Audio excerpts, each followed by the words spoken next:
to the world. Subscribe now to the Hot 97 YouTube channel. It's Ebro in the morning. Ebro, Laura, and Rosenberg, and I'm excited. I asked to hold this one down because we have a legend on the show with us. I don't use that word loosely, but truly one of the greatest to ever do it.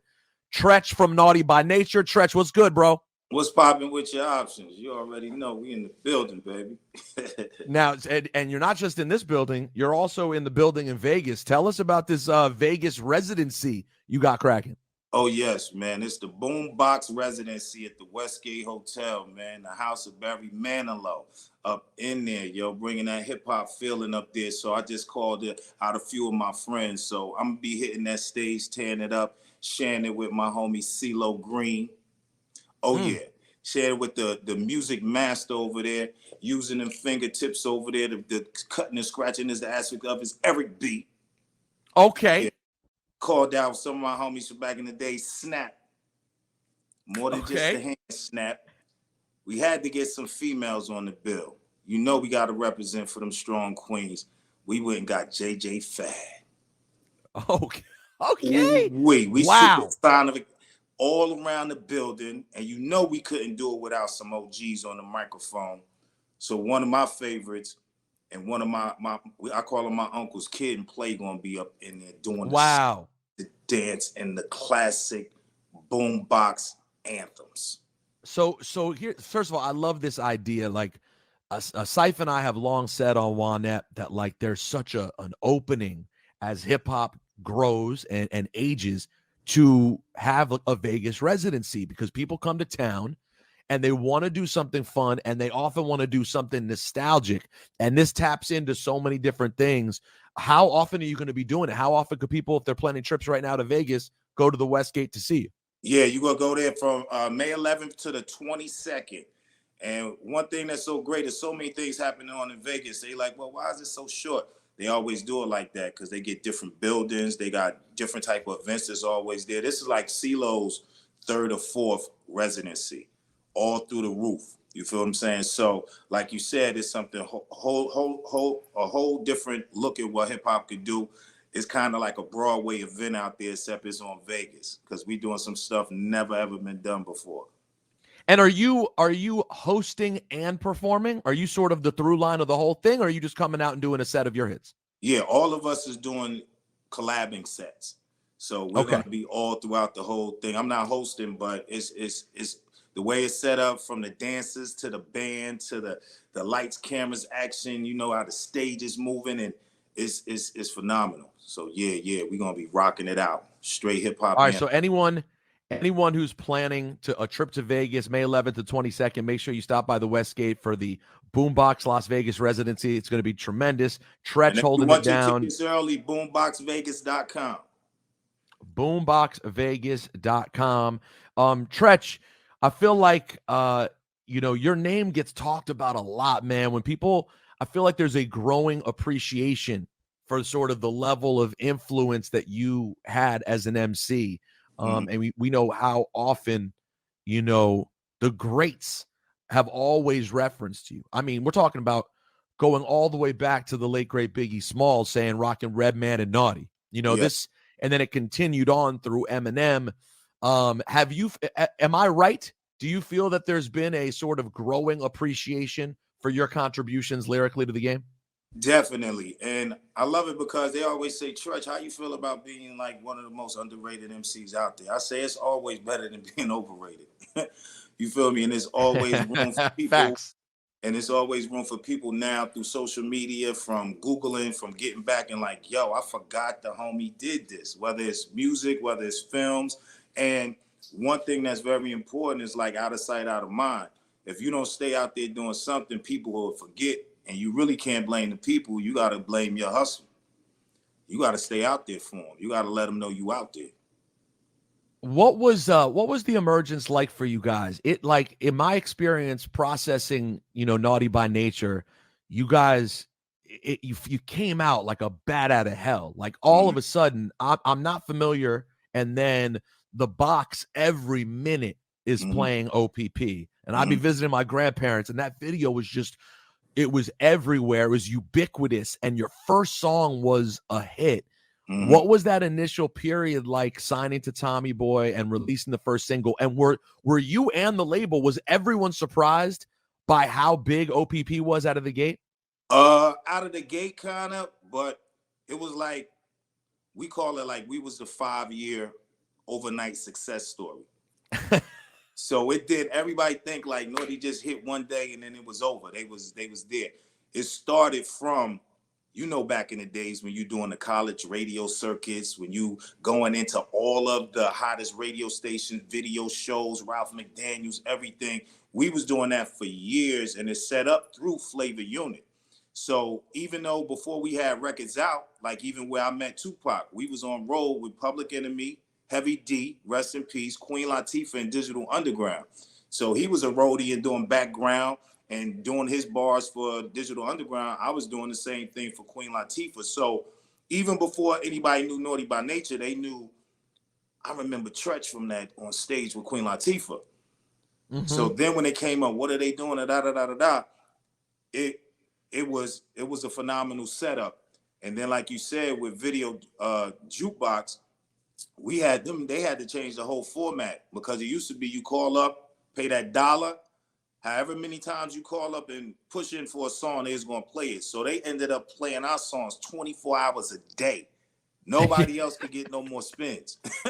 So they I said, know. oh, we gotta have some type of format for this, because they gonna think this is Naughty by Nature's video show, and they just playing a video all day. So how did the originally, how did the Queen Latifah Shakim relationship come to be? Well, from East Orange, New Jersey, I was first a solo artist before I even met up with Naughty by Nature. So I used to do all of the local talent shows. And Queen And were you Treach then? yeah, Double T Okay. Treachery. Okay. So Latifah was on the same circuit. This before Flavor Unit was out pumping anything. She was doing talent shows. So I first originally met Latifah, Apache, Lakim Shabazz, all that through that type of circuit. The battling circuit in New York and the talent show circuit. Wow. And at what point did it, like, so then Latifah got signed to Tommy Boy first, correct? Yes, definitely. And did she open the door once she got signed? She was like, yo, I got this guy, and brought you in. Was it that direct? Nah, the thing is, we had lost contact, but we seen Latifah starting to blow up. You feel what I'm saying? So what we did, we said, we need to be a part of this Flavor Unit movement. So we got together, and there used to be a school down across town from East Orange High called Clifford J. Scott. And they had like a college, Upsala College there. And we had rented out like a little room and had like a showcase for ourselves. And we invited the Flavor Unit to come down and check us out. So we basically set up an audition for us to audition for Flavor Unit management. And once we did that, they was like, Apache was one of our, rest in peace Apache, he was one of our biggest sign-on and cheerleaders. He was like, yo, if these dudes don't get on Flavor Unit, man, I'm out. These dudes. Wow. Yo, shouts to Apache, man. Like that, I really enjoyed Apache's album, and of course, Gangsta Bitch is a classic. But yeah, he another underrated and obviously supremely important individual. Shouts to Apache. How did the Juice thing come to be? The spot in the movie plus Uptown Anthem, because I want to, of course, talk about your experiences with Pac, because I feel like the Pac Juice situation gets talked about a lot, but I've never talked about it with you directly. So yeah. How did the Juice thing come to be? Crazy. Well, that was another one through Flavor Unit. So Latifah always said, Shakim always said, like, look, you in this hip hop stuff, our job as management is to have you all over the place and doing things you might not never thought of before, like acting. So I actually got, the script and went to read for the role Bishop in Juice. Okay. And Tupac happened to be with me. So when I went in and I read, I really ain't know what I was doing. I could read the lines. I'm just taking the opportunity. So when I come out, it was like they was waiting for some other actors that were supposed to be there at the time, and they weren't there. And Pop was there. And it's like, yo, you want to go up in here and read this? Ain't nobody else here. Man, he snatched them sides out my hand. He had like 5 minutes, studied them up. He went up in that room. When he went in there on everything, Rosenberg, I thought he was fighting. He was It's Riverside. Man, I'm running up at the door like it's popping off. I'm like, what's Hoodie? He's like, nah, I just read for the role. I said, man, you just got that role. You convinced me and I'm with you. So what happened, he got the role, and what type of dude Pac is, it was me, Big Stretch from Queens, rest in peace, Big Stretch, Mo Preem, Gaddafi. Like, we was in his hotel room. He Tragedy Gaddafi? role in there. He said, I'm gonna get you in this movie. Wow. Yeah. Tragedy Gaddafi was with you guys too? Yeah. Wow. Ed Lover, Um, all of us. Pac called all his boys up. We was all in the room. We was like one big camping trip. so there's a lot said about the set of Juice, and like, you know, and Tupac's personality gets talked about a lot, and you hear stories like he started acting like Bishop, you know, really took the character seriously. What do you remember of, and reportedly a lot of people were visiting the set because it was shot here. What was the set like with Tupac during that time? And did you know, because at the time you're the bigger star, are you watching knowing like, oh, I'm watching someone turn into a superstar? Well, in all actuality, when we were filming, OPP wasn't out yet. And remember, around the same time, Uptown Anthem came out on the soundtrack. Right. So I wasn't known. Pac was already known for All Around the World, the same song, and doing the Humpty, and he was in the videos and all that. So they knew Pac's face. They didn't know who I was. That's a great point, because I forget, because the movie takes another full year and change to come out. So the timing works out where it feels like Uptown Anthem is exactly in line with OPP, but you're right, it's done way before. Exactly, a whole year and a half before that. So none of that was out. They knew Pac, and what Pac was, the only thing Pac was once the cameras went off was Pac with the jewelry he bought every day from Canal Street, and the same Timbs that we was wearing. Like, I'll get it, we wore, half the gear that we wore on the set was our own gear. You feel me? So when you say cut, we leave, but Pac ain't out there, Bishop. You know what I mean? Charges we would have caught back then, even though we was wild. We wasn't out there being trying to be those characters in Juice. Nah, we was out there having a ball, just out here living our dreams and living our best life, and seeing the industry from not just the music standpoint, but from the movie standpoint. Like, it was off the hook. It took us to a whole different level of confidence and just knowing this is the lane we supposed to be in. Did he talk in a way back then? You know, we always think of Tupac now, you know, people after they pass, you know, he was just 25 years old, but people kind of become like godly figures. And so we imagine he was always, you know, wise and thinking about things in a different way. Did he talk a lot about his views about life and the world, or was he really at that point in time just a regular dude trying to get on like everyone was? Nah, he was a regular dude, but it was something special about him. He was different. His mind state was different. You gotta realize he was a baby Black Panther. He was, before he even was born, Mama Feeney, rest in peace, was in jail pregnant with him. So she raised him off of the struggles. You know, you hear certain stories like, if he did something wrong, she'll make him go and read the paper front to back and then write a synopsis on it. You feel me? So he went to school for acting and arts and all that. A baby Black Panther moving from Oakland to New York. His first MC name was MC New York. You feel what I'm saying? Like, he was traveling at that time. It's like before OPP and all that came out, before I got on the road with Latifah, I'd never been out the hood except going down south to see my grandmother. So to travel, to move, to be, you know, a baby Black Panther, police is raiding your house, your moms, your uncles, the family's getting locked up, shot, killed. You would think that he'd be rolling around with a chip on his shoulder every day. Pac was somebody you wanted to be around because his energy was so out there and so, you know, gravitating and so magnetic. So everything he did, I think Pac really knew. Well, he spoke about it through his music. He was really infatuated with death, of seeing so many of us as young Black men dying, his own family dying, I really feel like inside he thought and knew that he was going to leave here earlier than the rest of us. So Last thing he was plotting all the time. Who has 300 songs done at the age of 25? Right. It's Like, wild. It's what now. Last thing I want to ask about Pac. You were obviously also around for the emergence of his relationship with Biggie at times too. Did you share experiences many times with Big and Pac?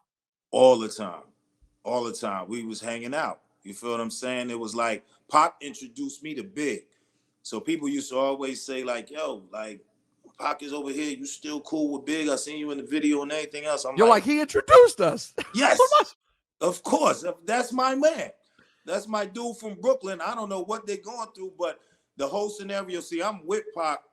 It was never going to get to a level of where he ever thought it was going to be a coast against the coast. His whole thing was like, he felt some type of way about Big after a minute. Friends fall out.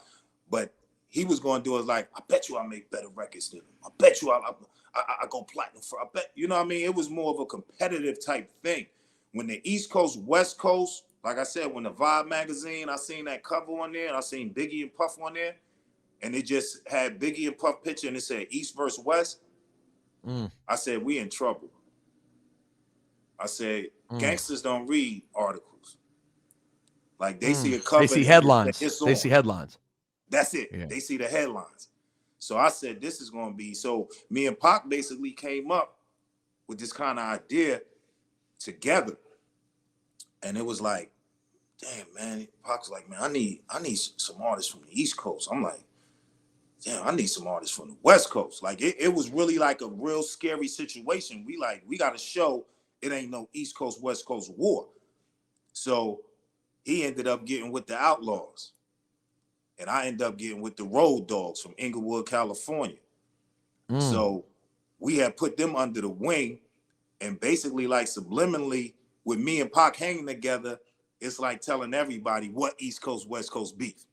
And we hanging out every day, all over the place. Movies, TVs, tours, all that. And we got groups from the opposite coast. So that was basically getting solidified and all of that. But then when, you know, the whole thing popped off in Vegas, it was like Pac and Big was never going to get a chance to talk. And probably the only time after that I was real like nervous, like just for Big and just for hip hop, is just when I seen him like 6 months after that, just all in LA and promoting so much in LA. It was like, it wasn't looking good to me, because the West Coast was real salty. You know what I mean? They lost like one of they had honchos out there. And to your point, people don't read everything. They see headlines, and exactly the headline was Bad Boy and Death Row. Definitely. You guys came back with 1993, and man, it's really hard to follow up something as big as the Naughty by Nature album. You know, but you had multiple hits off that album. And then because I mean, let's not forget that Ghetto Bastard is a smash also. That video was on constantly also. Uptown Anthem constantly. It's on constantly. And then they had already written us off, said, oh, they're a one-hit wonder. So then you come back with 1993. Oh, yeah.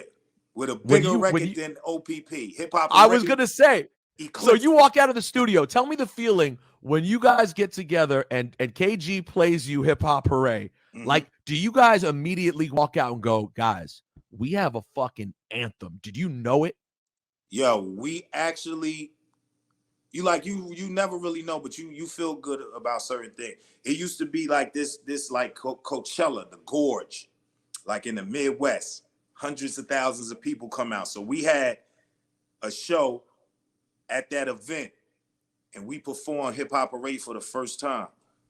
And when we performed and got to the hook, it's saying like just automatically, me and Vin, we just put our hands up and start waving side to side. Hey, oh, hey. And 100,000 people, it seemed like, was out there, everybody waving their hands in the air. We like kind of look at each other and say, yo, we gotta shoot this video just like this. Who can we call to shoot this video? We call Spike Lee. Crazy. Oh, we were cheating. We pull out. And what did he say? He said, yes. He said he only had one stipulation. Okay. He said, we're going to shoot early. He was coming to the hood. He's like, what days we doing? We picked the days and seen the days. He's like, we might have a problem. We like, what? He said, one of these days the Knicks play. He said, I'm coming to y'all hood. Yo, Spike Lee was knocking at the doors on the block at like 5:30 in the morning because he had to be done before traffic and had to get to that Knicks game. So we had two shooting days. We shot one day in Brooklyn and one day in Jersey. Yeah, right. And you got so many people in the video. Yeah. Eazy-E's in the joint. Yes, doing a drive-by with a water gun. Like how did you go about? Did that speak to how just big you guys had gotten off of the first album, or were these just relationships you developed over time? Because Tupac's in there. I wrote some stuff for Eazy-E, and it was so funny. Even like I'll be seeing movies that I ain't even in, the Pac movie, NWA, all that. Eazy-E was out here recording, and when he shot the video, he actually was in New York. So I'm taking him around and everything else, showing him stuff. And actually in the movie, when you seen like After Cube and him met up in New York, I was right there. You feel wow. That club scene? Yeah, I was right. Like when he was me, I was there. You understand? I was taking him to the spots in New York. So when he was out there with us. So we running all the way. It's like when Suge Knight come out, when he came out, we all get up. You understand? It's interesting, Treach. It's like hearing you talk to me is fascinating because I'm not saying this because you're here. You are an absolute icon on your own. You know what I'm saying? And like that's been people much more important than me, like Eminem, have declared this over time. Everyone knows your status. But you also have a second thing, which it seems like you embrace, which is that you were also around gods. You know what I'm saying? Like people who turned out now, in some cases, maybe because of their passing in conjunction with their talent, people whose stories everyone must want to hear. And you were so connected to so many. Pac, Easy, Big. It must be crazy for you that you're an icon yourself, but you also got to be a fly on the wall to so many other icons. Yeah, and a super fan. You feel me? It's like we respected each other so much. The ciphers was amazing. Like we'll get together, Pac, Big, all of us, yo, and just a whole night we throwing on beats and rocking. You feel what I'm saying? Going to clubs, hitting these spots and all this, and it was like it was something that you could only wish for if you had a career. That it was so many enlightening things and so many people you got to see and learn from and vibe from and build off, especially in the 90s. You feel me? Where it's like now you got a lot. It seemed like sometimes you got more critics than fans. You feel me? Mm-hmm. Back then, people really, it was no social media, none. People was in awe when they saw you. Your personal life was your personal life. They just loved to see you because, we was the hip hoppers that was in the clubs, in the streets. You could see us. You know when the entourages come through at the hot spots, somebody from New York, Jersey, or in the hip hop scene is going to be in them clubs somewhere. You know what I mean? It was amazing. How much did hip hop change? And how much did the business for you guys change and I'm sure affect the relationships from the time 1993 comes out to over those next several years where like, don't ever sleep, by the way, the naughty hits kept coming. I mean, all the way Feel Me Flow and Jamboree takes you to like 98. You know what I'm saying? All these years later, you guys are still making hit records. How different did it get from 92 to like 98?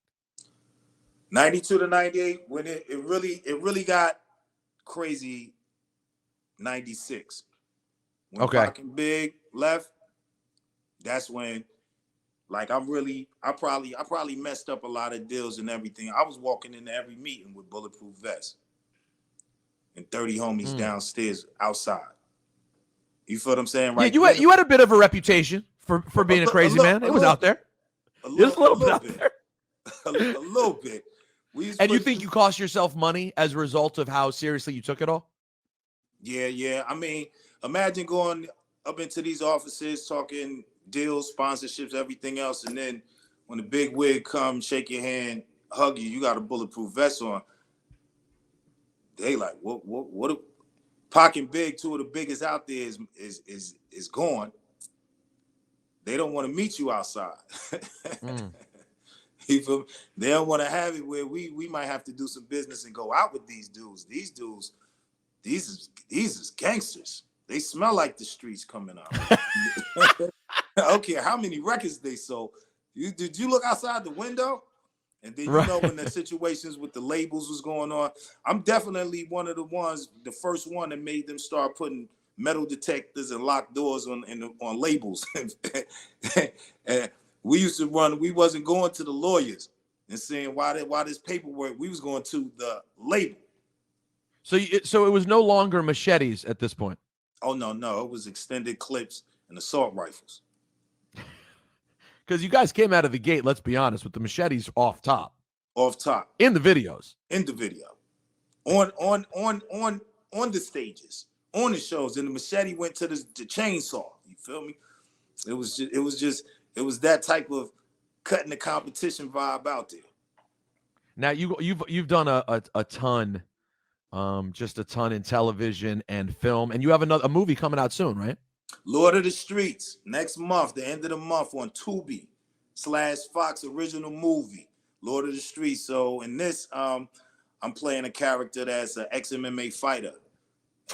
This is the joint that my man Khalil Roundtree is in, right? Yes, he is. That's my partner up in there. Khalil's in there, Quentin Rampage Jackson, Anderson Silva, AJ McKee, real MMA fighters.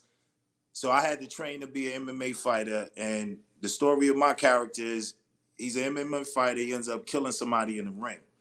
So it tears him down mentally. He quits. He goes in deep depression, alcoholism, fighting, with his loved one, his wife, lose that family, and gets deep into gambling. So the kingpin is Quentin Rampage Jackson, and I end up owing him a very, very big grip. And I can't pay it. So he ends up kidnapping my daughter. And the only way I could get her back is getting all my fighters that I know together for underground fight to the death, a fight battle royal for Rampage.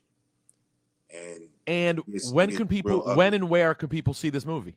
Tubi, Fox original movie. The end of the month is May next month, and it's free. So you go to Tubi, stream it. It's out there, Lord of the Streets. And guess what we got for the hip hoppers? We got original music on there. Me and my homie Sadat X. It's called Wow. Wow, shouts to Dottie X. That's amazing. That's right. Before we let you go, Treach, I want to throw a few things at you. Quick things, because I could ask you about a lot musically. But you were also in a lot of great videos that you popped up in. Well, first of all, let me ask you this. Mm-hmm. After it's on, did you ever get a chance to see Janet Jackson in real life after you gave her that kind of shout out on the record? Definitely. And she was aware? Very aware. I had two Jacksons. Let me tell you this. Let me toot my horn a little bit here, right? Two Jacksons. One, OG Michael Jackson. Now, Heavy D got us into the Jam video with Michael Jackson, Heavy D, Michael Jordan. We in Jam video. We see Michael Jackson. Now, let me tell you the scenario. We on the set of the video. We see this long limo pull up. We see these models come out. We see Bubbles jump out the limo. Now, Bubbles was his monkey. Bubbles had more broads, longer limo, and jumped out. And Mike said, "That's Naughty by Nature, my guy. Oh my God, I love that song." Yeah, I almost fainted. Michael Jackson knows us. Now, Michael had to clear OPP, right? Yeah. They had to clear Had it. to. They had to clear it. And a few years after that, when we had It's On out, I got to meet the sister, Janet. And she said, Where'd you meet like Janet you at? did. It was just a random LA function. And then her people was like, yo, come here. Janet gotta meet you. She's heard the song. And she said, I love the song. Almost fainted again. You put me on Amazing. a planet, damn it. Well, let's have it look like Janet. Also, I got to ask you about, you have a song with your daughter. Yes, Gladiator. Right? Egypt Criss, featuring her daddy, Treach. Gladiator, the video is out on YouTube. The song is out, and it's doing amazing right now. It's heating up like a hot fire right now, boy. It is off the hook. Proud daddy out here. That's amazing. That's amazing, man. They growing up in the hip hop. Like, who'd have thunk it? Yeah, it's crazy. How old's your daughter? Run to 22. Wow. Okay, a couple other videos to ask you about. The What a Man video. Mm-hmm. You had the Slick cameo and the What a Man video. Any memories of that? Oh yeah, that was it was crazy because if you look close at the video, of course I was with Pepper and Tupac was with Salt. Yep. So but we call that a who wasn't that, because it was so his face, the original one they had, they kind of cut his face because at the same time he was going through that bogus sexual assault charge. So the label. Oh, so they cut his face out because of that. So he had a side view. All the fans, we know it was him, but that his full face wasn't seen on it the way it was on the original. A shame, because you know the game we in, you're not innocent until proven guilty. It's the opposite. You're in the Big Papa video? Yeah. You're in the Tupac Temptations video? Yeah. Hold on. Don't ever sleep. You're in the Run DMC Down with the King video. Yes. I mean, bro. Yes. Like, do you ever look back at this stuff? Hey, do you have memories of those video shoots? And do you ever look back at it and go, man? All of them. You got to realize these is our icons, our idols. Like I said, when we were coming up, 12-inch records. I used to cut all my 12-inch records out the front and the back and put them on my wall. So I'm working with now my heroes, my hip hop heroes. And it was so funny. We were doing a tour and they asked us, who did we want to come out to support us on the tour? And we said Run DMC. And they laughed at us. And then we was like, yo, what are y'all talking about? Run DMC? It's like, Run DMC, that's the 80s, that's the boom. We said, all right, do it like this. We trying to do it like that. Have one show. Let's do one show. And we want y'all to see him. And Run DMC went on before us. And that was the last time we made a dumb mistake like that going on before them. Are you kidding me? They tore the roof off of that building. Long story short, we did the tour. Yo, isn't it crazy, Treach, to think about that in 1993, when Run DMC came out with Down with the King, the album, they switched to the all black. They had this new hardcore sound because they had to seem, with the times. And that's only 10 years after Sucker MCs. Yo, Drake has already been out for 13, 14 years. But at that time, because it had never been experienced before, them being out for 10 years made it seem like they came back after an eternity. Exactly. They were young. They young. were young men in 93. Young with a decade worth of hits under their belt already and movies. Hold on, these was movie stars now. Yep. These was movie stars. Do not get it twisted. It's crazy when you think about it from that, like just how much perspective changes, because our standards back then was that if you were quiet, I remember when Eric Sermon came back and put out music in 2001, you would have believed he was 50 years old. He was like 31. Exactly. Just like music. And you still like, wow, they still got it. It's only 10 years. Yeah. It's only 10 years. Hip hop is the only music form when after you 30 years old, you're supposed to retire. Yeah, and by the way, that's changing. And I'm thankful that people like you are doing the work you're doing and continuing to do it and show people that this is not something that ends when you're a musician for your life, and it doesn't ever go away. So Look at people James could Brown. go catch They go until they drop off stage. that's You got to carry them off stage in a casket. We just went to George Clinton. George Clinton is 80-something years old, still doing 2-hour shows. Yep. What? I'm in that level. Shouts to there you go. Well, it's Jersey. Shouts to Jersey. Hey, Treach, go catch Treach in Vegas the 11th through the 22nd at the Westgate. That's going to be amazing. We'll look for the movie coming on Tubi. You can look for the song with his daughter on YouTube, etc. It is a pleasure catching up, Treach. Thank you for the time, man. Love you, partner. Yeah. Peace. Peace.